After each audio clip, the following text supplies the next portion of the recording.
All right, with UFC ending this year as far as 2024 is concerned, I decided to make a top 5 list of the knockouts for this year, and most of these are probably going to be candidates for knockout of the year.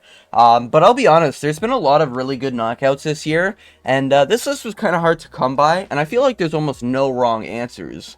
But I'm just going to jump right into this list. I basically have them in order. I'm going to have a little image of a little bit of the knockout sequence, I guess, in place of where I normally put the characters' pictures on Sure Dogs or whatever it's called. But yeah, basically, I just want to go through all the knockouts of the year. It's been a crazy year for 2024. I think 2025 is cooking to be a even better year. So I'm hoping we get some crazy knockouts next year. But with all that being said, let's jump into the knockouts of 2024. Now this is obviously subjective. Could be placed anywhere depending on who you are. Could be any other person depending on who you are. But my number 5 spot is obviously, guys, Jairzinho Rozenstruik knocking out Shamil Gaziev. Now, this was obviously one of the best KOs we've ever seen.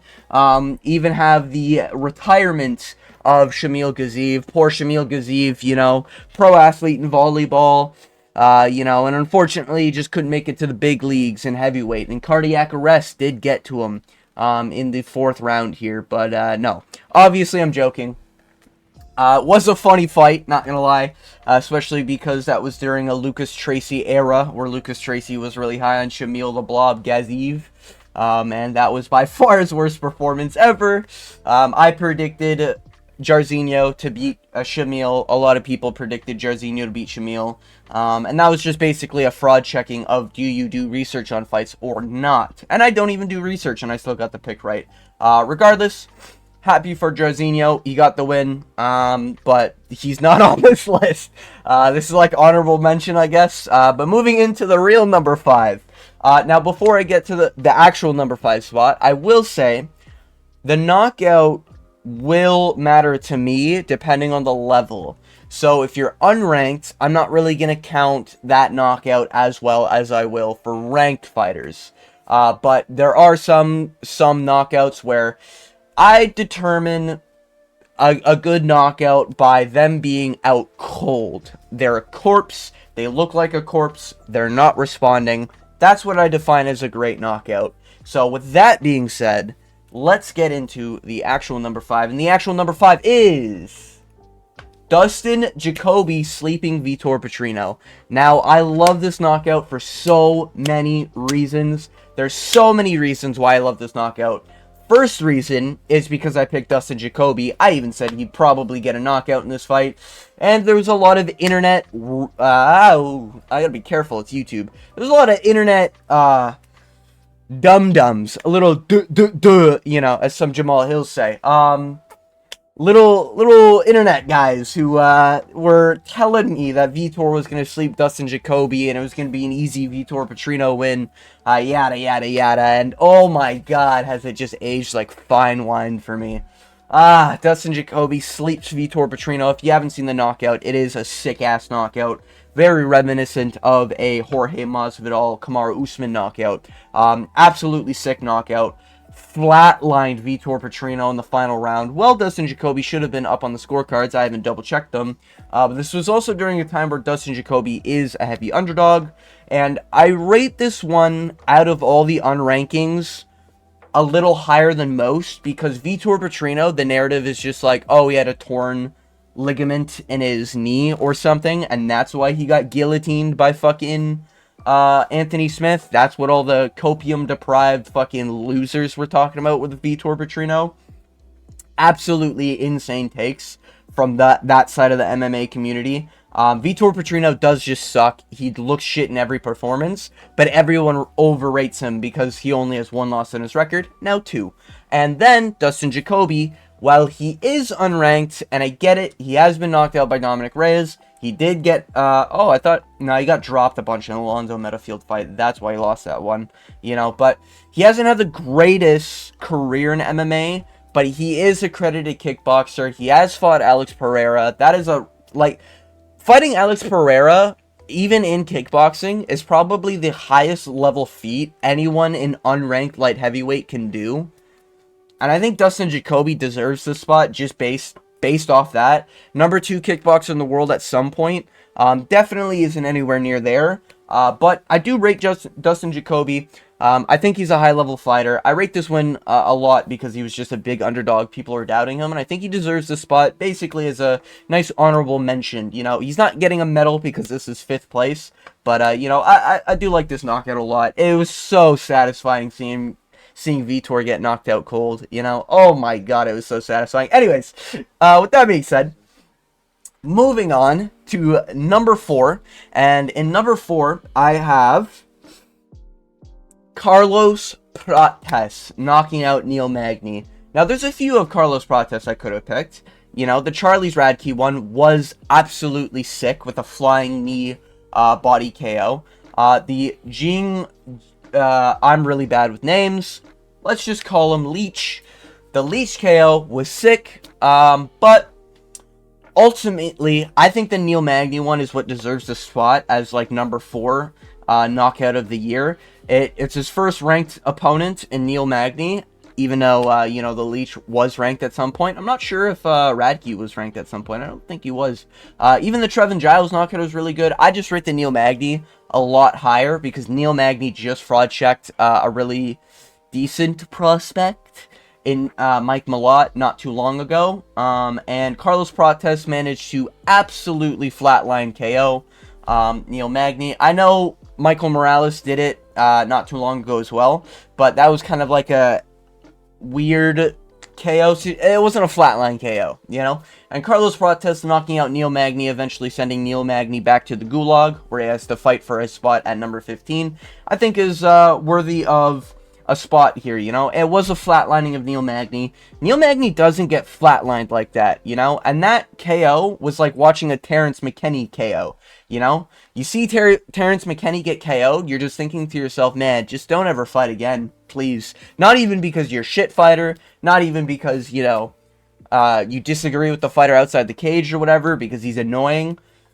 It's just like, you see him get knocked out, and you're like, holy shit, I would never want my kids to see me like that, you know? And that's kind of how I feel for Neil Magny after seeing him get KO'd like that. It did look like he was a corpse for about 15 to 20 seconds, as I'm sure the image I'm showing will showcase that pretty well. And yeah, Carlos Prates, I think, deserves it. Up-and-coming prospect, passes the Neil Magny fraud checking. You know, maybe if Joe Pyfer was able to fucking knock out Jack Hermanson, he'd be here, but unfortunately he isn't. So Carlos Prates knocking out Neil Magny, nice little flatline KO near the end of the year. Love to see it. Anyways, moving on to bronze medal. So I mentioned the fact that I rate higher rankings in the fights a little bit more when we're talking about flatlining, because you're flatlining the upper echelon of fighters. You know, it's a lot harder to flatline people when you look at the top level, the peak of the division, we'll say. But in at number 3 for bronze medal, I am giving knockout bronze medalist of the year to Alex Pereira over Yuri Prochazka in the rematch. Now, I could have obviously done the Jamal Hill one. However, I am one of those, you know, copium enjoyers with the Jamal Hill fight. You know, while I did pick Alex Pereira to beat Jamal Hill, I still have respect for Jamal Hill. I still think, like, that was more of a case of him getting caught, foot got tangled up, you know, sort of situation. Injury layoff, I get it, right? Yuri Prochazka in the rematch was coming off a sick win to Rakic.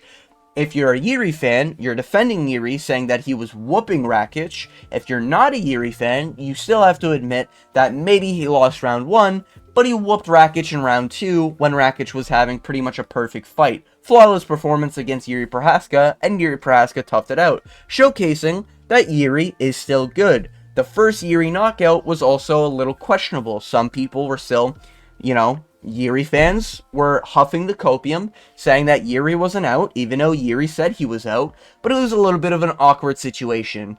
Now, in the rematch, it got pretty spicy, where Yuri Prochazka got head kick KO'd in the beginning of the second round, And the only reason why he's getting bronze medalist here is because the fight wasn't ended there, even though Yuri was quite literally flatline KO'd in that second. Fight continued on, ended up being a lot more awkward than it needed to be. And that's kind of why this is a, bronze. He did flatline Yuri, but it was kind of just like almost ruined for the fact that he had to follow up with more punches. A little bit of disappointing from the ref, to be honest with you. If I saw Yuri go down like that, especially after the ending of the first round, I would have, throw in the towel, he's out, I would have Herb Dean, Dustin Poirier fucking slide after that Dustin Poirier got head kicked by Justin Gaethje. That's where I'd put this, a lot of good KOs this year, but I do think this one should be warranted. Yuri Prochazka is still a dangerous fighter, and the fact that Alex Pereira comes back and flatlines Yuri Prochazka, I think, is worthy of mentioning. Yuri Prochazka, former champion. The only other former champions I can really put here are either on this list or they were not as clean KOs, But I respect other people who put like an Aljamain here or a... Was there any other champion that got flatlined this year? I don't even think there was. Yeah, I don't think there was. Yeah, I mean, I guess Stipe kind of got KO'd, huh? But he was a former champ. Who cares? Anyways, regardless, moving on to silver medal. One that might be controversial because, in my opinion, it's aged very well. A lot of people have different caveats about this fight, but my personal opinion is that silver medalist of Knockout of the Year should go to Ilia Topuria over Volkanovski. Now, decent argument for the Max Holloway knockout, but that wasn't a flatlining. That was Max Holloway got dropped, and then he got finished on the ground looking very disappointed with himself.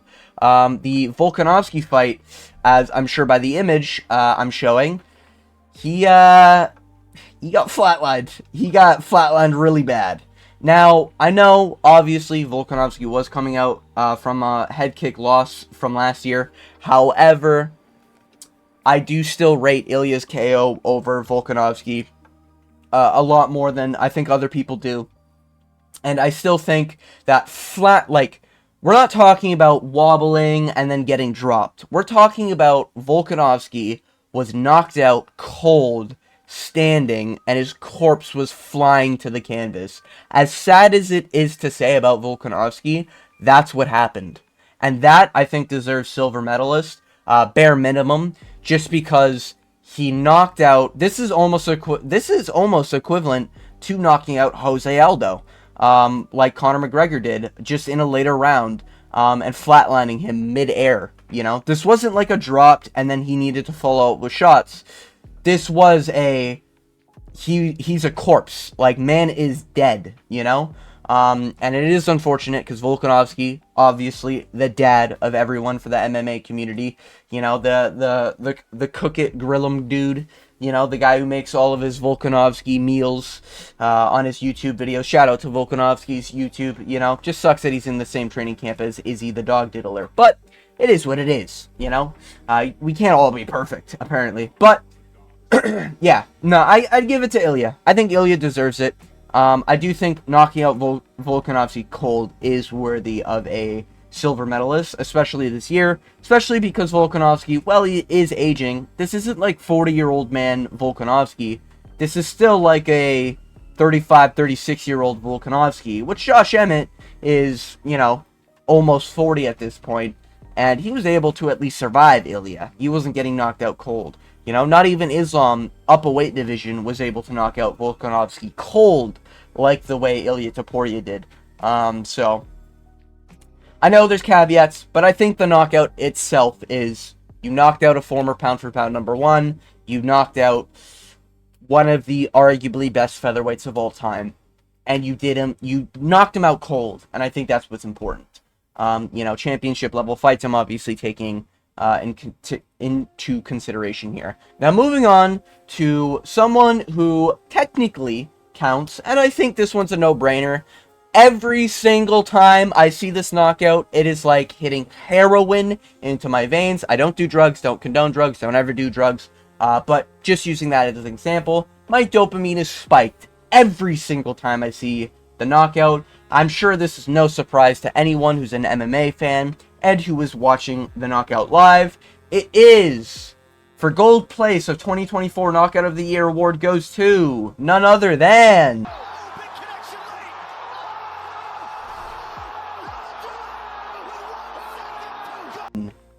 Max the Blessed Holloway over Justin Gaethje. Now, Max Holloway's not winning Fighter of the Year. I think he could still get KO of the Year. Knocking out Justin Gaethje in the final second of the 5th round for the BMF belt is probably the most BMF UFC Max Holloway thing to ever showcase to anyone who's either a fan of the sport, fan of Max Holloway, or a fan of just dudes fighting, you know? And you got to give a lot of respect for Gaethje for allowing it to happen by standing in the middle of the cage. He had pretty much nothing to lose, and he did lose his chin on that day. Now, we don't actually know if Justin Gaethje's chin is kind of gone, but Max Holloway got it done. Knocked out Justin Gaethje cold in a fight where he was an underdog, and where everyone was saying that, not everyone, to be fair, there was a lot of people saying that Justin Gaethje was just too much of a heavy hitter for Max Holloway, but obviously if you're a Guru fan, you would know that there was a large portion of the MMA fan base that was picking Max Holloway.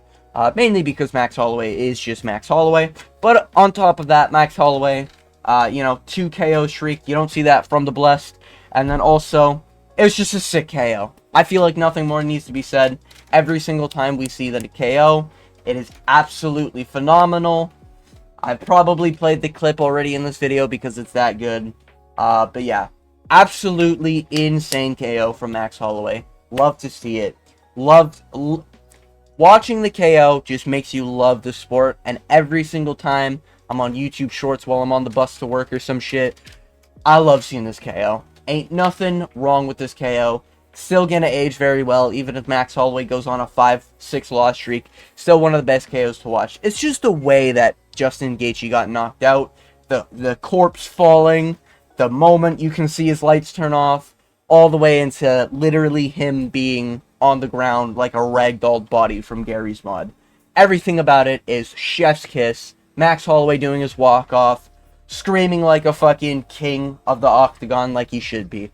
Absolutely love the KO. I think he deserves gold place, or gold medal. I think, can't really see many other KOs being to this level. There are really good ones, don't get me wrong. I just think Max getting that KO over Justin Gaethje is above the rest. And while I do consider the belts and former championships and everything, these are 2 former title challengers. One's a former champion, and they were technically fighting for a belt. So, if I'm going by technical standards, these are all within the rule sets. But, with all that being said, if you made it to the end of this video, I want to thank you for watching. I daily upload. I daily upload. I'm the new king around these parts. I'm building an empire on YouTube. I'll see how far I can take it. Only the sky's the limit. But with all that being said, I want to thank you for watching. And as always, I hope you have a great day.